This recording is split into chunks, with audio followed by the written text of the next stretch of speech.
안녕하세요. 지주한 전도사입니다. 2020년 7월 26일 오후 성경 공부를 시작하도록 하겠습니다. 오늘 우리가 함께 공부할 내용은 지난주에 이어서 성경에 관한 내용, 말씀에 관한 내용입니다. 제목은 건강한 성경 읽기 방법이란 제목으로 함께 공부하겠습니다. 사실 성도님들께서는 이미 성경을 많이 알고 계시고 또 너무 잘 알고 계시고 또 저보다도 더 많이 읽으신 분들도 굉장히 많으시기 때문에 올해는 좀 더 건강하고 바른 성경 읽기를 위한 마음으로 신학교에서 가장 기초적으로 배우는 성경 읽기 방법을 이제 간단하게 맛보기 정도로 준비를 해보았습니다. 그래서 조금 어렵기는 하겠지만 강의를 잘 들어보시면 성경에 대한 기본적인 이해와 지식들을 알 수 있으시고 또 성경을 이렇게 볼 수도 있구나, 또 성경을 이렇게 공부할 수도 있고 성경을 이렇게 읽는 것이 더 건강하구나, 이런 것들을 느끼실 수 있으실 것입니다. 그리고 공부하고 익힌다는 생각보다는 이 오후 시간에 그냥 편하게 들으시면 좋을 것 같습니다. 말씀 한 구절을 다 같이 읽고 시작하겠습니다. 시편 119편 18절입니다. 시작. 내 눈을 열어서 주의 율법에서 놀라운 것을 보게 하소서. 시편 119편 19절 말씀. 아멘. 우리는 먼저 성경 읽기가 무엇인가를 나누기 전에 왜 성경 읽기가, 건강한 성경 읽기가 필요한가, 그 이유와 필요성을 알아보면 좋을 것 같습니다. 그 이유는 1750년부터 시작된 사람들의 지적인 수준이 올라가는 즉 계몽, 이런 시기를 거치면서 사람이 성경 위에서 서서 성경을 비평하기 시작을 합니다. 즉 성경의 역사가 사실인지 아니면 사람이 지어낸 신화나 설화인지 성경의 역사성과 신뢰성에 대한 문제를 제기하기 시작하게 된 것입니다. 그리고 이런 문제는 바로 잘못된 성경 읽기로부터 비롯된 것입니다. 즉 잘못된 성경 읽기를 통해 성경의 진리와 성경의 권위가 무너지게 되고, 더 나아가 성도님들께서도 많이 들어보신 자유주의 신학으로 하나님의 말씀이 성경이 인간에 의해 난도질 당하고 짓밟히게 된 것입니다. 이런 상황에서 우리 개혁주의 신학자들은 이런 문제를 해결하고 성경의 진리와 권위를 수호하기 위해 건강한 성경 해석과 건강한 성경 읽기 방법을 연구하고 발전시키게 된 것입니다. 이렇게 성경을 어떻게 읽고 또 어떻게 대하는가가 우리의 신앙에 엄청난 영향을 끼치고 우리의 진리의 문제와 바로 직결된다는 것입니다. 그럼 이제 건강한 성경 읽기에 대해서 나누어 보도록 하겠습니다. 먼저 건강한 성경 읽기 방법의 순서를 간단하게 보도록 하겠습니다. 보시다시피 먼저 단락을 정하고 그 다음 정한 본문을 두고 문법적, 문해적, 역사적, 정경적, 신학적 방법으로 읽고 묵상하는 것입니다. 사실 말은 굉장히 어렵지만 성도님들께서는 이미 목사님들과 교역자분들의 설교를 통해 사실 이미 익숙한 내용들입니다. 그럼 먼저 스텝 1, 첫 단계는 바로 단락 정하기입니다. 우리는 먼저 성경을 읽기 위해, 그리고 성경을 읽기 전에 오늘 읽을 본문의 단락을 정하는 것입니다. 쉽게 말하면 어디서부터 시작을 해서 어디까지 읽을지를 정하는 것입니다. 사실 많은 분들이 시간이 되는 대로 또 체력이 되는 대로 이렇게 많이 읽는 것에 중점을 두고 있습니다. 때때로 이렇게 읽는 것이 도움이 되고 좋은 성경 읽기 방법이기도 하지만 오늘 나누는 것처럼 성경의 뜻을 더 깊이 묵상하고 이해하기 위해서는 오늘 읽을 본문을 정해놓고 읽고 묵상하는 것이 더 좋을 것입니다. 그리고 이 단계는 사실 대부분의 성경을 보면 이미 본문 위에 그 단락들이 잘 나누어져 있고 그 단락의 제목도 잘 달려 있습니다. 그래서 성경에 이미 나누어져 있는 단락별로 읽으시는 것도 좋은 방법이 될 것 같습니다. 하지만 성경에 나누어져 있는 것은 성경의 저자가 아닌 성경학자들이 나눈 것이기 때문에 100% 신뢰할 수 있는 것은 아니니까 염두에 주시면 좋겠습니다. 이 시간은 단락 나누기의 중요성을 간단하고 또 재미있게 한번 보도록 하겠습니다. 여기 먼저 영어 한 문장이 있습니다. 이 문장을 1번처럼 이제 단락을 나눈다면 God is nowhere 이라는 문장으로 뜻이 하나님은 어디에도 계시지 않는다 이런 문장이 됩니다. 하지만 2번처럼 문장을 나눈다면 God is now here 이라는 문장으로 뜻은 하나님은 지금 여기에 계신다 라는 문장이 됩니다. 이렇게 오늘 읽을 단락을 정하고 나누는 것이 성경을 바르게 읽기 위해서는 아주 중요한 시작이 되는 것입니다. 자, 그럼 이제 스텝 2 문법적 방법입니다. 즉 쉽게 말하면 본문의 핵심 단어를 찾는 것입니다. 핵심 단어를 쉽게 찾는 방법은 많이 반복되는 단어나 본문을 읽으면서 비중 있게 등장하는 단어를 잘 찾으시면 됩니다. 그리고 이 핵심 단어는 본문을 묵상하고 이해하는 열쇠가 되고 묵상의 씨앗이 될 것입니다.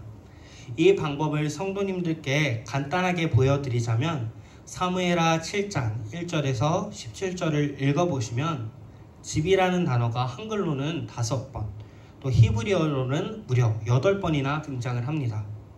그리고 비중적인 측면에서도 본문의 내용이 다윗이 하나님의 집을 지을지 아니면 하나님이 다윗의 집을 지어주실지에 대한 내용으로 집이라는 단어가 핵심 단어라는 것을 우리는 쉽게 발견할 수 있습니다.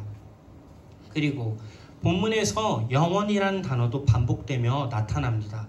즉 핵심 단어를 찾는 것만으로도 사무엘하 7장 1절에서 17절 이 본문이 하나님께서 다윗의 집을 영원히 지어주신다 라는 핵심 메시지를 전하고 있다는 것을 우리가 확인해 볼 수 있습니다. 어떠신가요? 어렵지 않으시죠? 자, 그럼 이제 스텝 3 문해적 방법입니다. 즉 쉽게 말하면 본문의 구조를 찾는 것입니다. 구조 굉장히 어렵게 느껴지시겠지만 사실 성도님들께선 담임 목사님의 설교를 통해 이미 봉투 구조 또 샌드위치 구조 등을 잘 배우셨습니다. 그래서 목사님들의 설교만 잘 들으셔도 건강한 성경 읽기는 자연스럽게 몸으로 익혀지실 것입니다. 앞에 보이는 구조는 제가 시편 1편의 구조를 정리한 것입니다. 보시면 이렇게 A와 B가 A-와 B-와 대칭이 되고 마지막 결론은 C로 나타나는 구조를 통해 시편 1편은 악인과 의인이 강하게 비교되는 것을 알 수 있습니다. 사실 성경이 그냥 쓰여진 것처럼 우리는 읽고 보지만 이렇게 잘 연구하고 공부한다면 성경은 성령에 영감된 하나님의 계시, 하나님의 말씀이기 때문에 이렇게 탁월한 구조로 짜임새 있게 쓰여진 놀라운 책이라는 것을 알 수 있으실 것입니다. 그리고 구조를 이렇게 확인하는 것만으로도 본문을 잘못 해석하지 않을 수 있고 또 본문의 큰 틀과 흐름을 바르게 잡을 수 있습니다. 자, 이제 스텝 4 바로 역사적 방법입니다. 즉 본문이 쓰여진 당시의 역사적, 문화적, 지리적 상황을 이해하며 본문을 읽는 것입니다. 이 방법을 우리가 주일 예배에 나누고 있는 요한복음을 통해 확인해보자면 요한복음 6장에 예수님께서 자신을 생명의 떡이라고 말씀하십니다. 그럼 이런 질문을 우리는 가져볼 수가 있습니다. 그 당시 1세기 유대인들에게 떡은 무엇일까? 떡은 어떤 의미로 사용되었을까? 이 당시 유대인들에게 떡, 즉 빵, 이것은 두 가지의 주식 중에 하나였습니다. 즉 떡이 없다면 죽을 수밖에 없는 것이었고, 즉 떡과 빵은 생명과도 같았습니다. 그리고 유대인들에게 모든 음식은 다른 무엇인가의 죽음으로 공급된다고 생각을 했습니다. 즉 고기는 죽은 짐승에서 얻을 수 있었던 것이고 또 빵은 죽은 밀에게서 얻을 수 있다고 유대인들은 당시에 생각을 했었습니다. 즉 누군가의 죽음이 자신의 생명을 연장해주고 살 수 있게 하는 음식을 제공하고 있다고 생각한 것입니다. 이런 사실을 알면 밑에 있는 예수님의 말씀은 새롭게 우리에게 다가오게 됩니다. 한번 다 같이 읽어보겠습니다. 시작! 나는 하늘에서 내려온 살아있는 떡이니 사람이 이 떡을 먹으면 영생하리라. 내가 줄 떡은 곧 세상의 생명을 위한 내 살이니라. 아멘. 예수님께서는 이렇게 말씀하시며 즉 자신은 바로 다른 사람들이 살도록 하기 위해 자신의 생명을 주시는 분이며 예수의 죽음 없이는 누구도 살 수 없다. 예수님은 모든 영적인 생명의 주식이시며 예수님의 죽음으로만 이 생명을 얻을 수 있고 또 이 생명으로 살 수 있다고 말씀하고 계신 것입니다. 어떠십니까? 이렇게 그 당시에 떡의 의미, 떡이 어떻게 사용되고 이해되어졌는지만 알아도 예수님의 말씀이 더 새롭고 더 은혜롭게 묵상되지 않으십니까? 자, 이제 스텝 5입니다.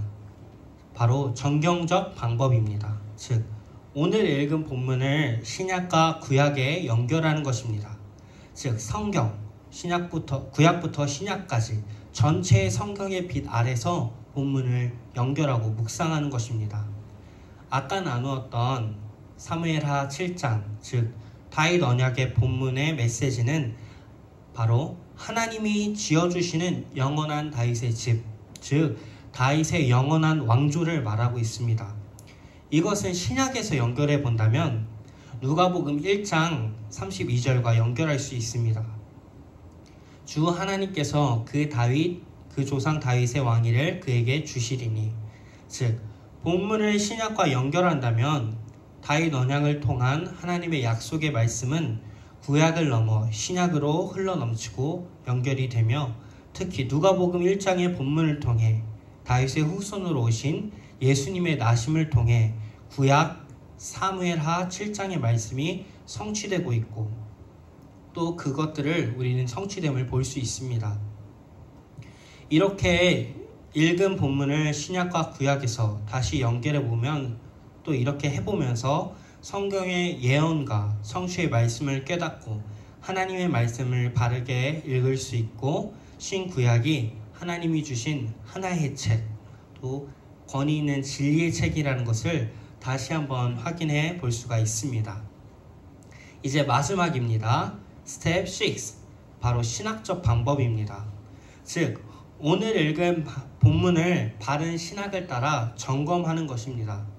신학이란 저번에 특강 때 담임 목사님께서 이야기해 주신 내용인데 신학은 신론, 그리고 인간에 대한 인간론, 예수님에 대한 기독론, 또 구원에 대한 구원론, 교회론, 종말론으로 나누어져 있습니다. 물론 신학적인 방법은 좀 어렵지만 사실 굉장히 중요한 방법 중 하나입니다. 그래서 간단하게나마 그 이유와 방법들을 나누어 보겠습니다. 즉 성경의 독자는 성경을 읽고 묵상할 때 교회가 수천 년 동안 역사를 통해 성령의 조명으로 만든 신학을 염두에 두고 성경을 읽는 것입니다.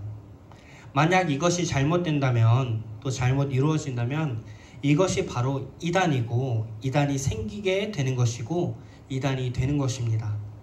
그렇기 때문에 우리가 이단에 빠지지 않기 위해서는 이 방법도 굉장히 필수적입니다.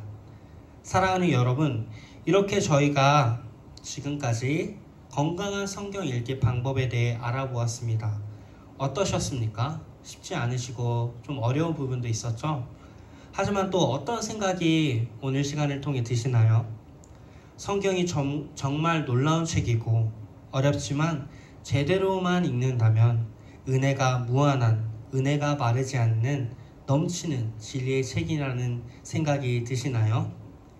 이제 마치면서 이런 성경 읽기를, 건강한 성경 읽기를 할 수 있는 방법들을 제시해 드리겠습니다. 먼저는 목사님들과의 성경 공부를 통해 충분히 하실 수 있습니다. 그러니까 목사님들을 많이 열심히 괴롭히시면 좋겠습니다. 성경 공부 같이 해달라고, 또 성경을 알려달라고 우리 목사님들을 많이 괴롭히십시오. 저도 목사님들께 배우려고 열심히 괴롭히고 있는 중입니다. 그리고 중간중간 이야기했듯이 설교를 잘 듣는 것으로도 성경을 바르게 읽을 수가 있습니다. 그리고 이런 건강한 성경 읽기를 통해 우리가 시작하면서 이야기했던 잃어버린 바른 성경의 건의와 진리를 수호하고 이단에 방어하고 빠지지 않으며 말씀이 충만해져서 성령이 충만하고 영적으로 성숙되는 우리 사랑하는 애엘교회 성도님들 되시길 우리 주님의 이름으로 소원합니다. 우리 마지막 말씀을 읽고 제가 기도하고 2020년 7월 26일 애일교회 오후 성경 공부를 마치도록 하겠습니다.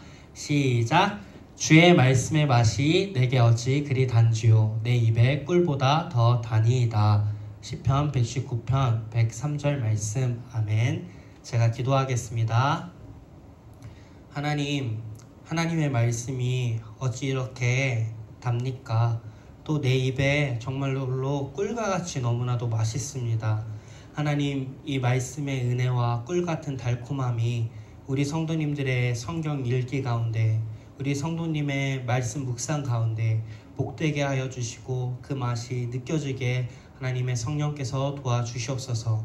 짧은 시간이었지만 이 시간을 통해 우리 성도님들의 삶에 말씀 충만, 성령 충만이 있게 하여 주옵소서. 예수님의 이름으로 기도드립니다. 아멘. 수고하셨습니다.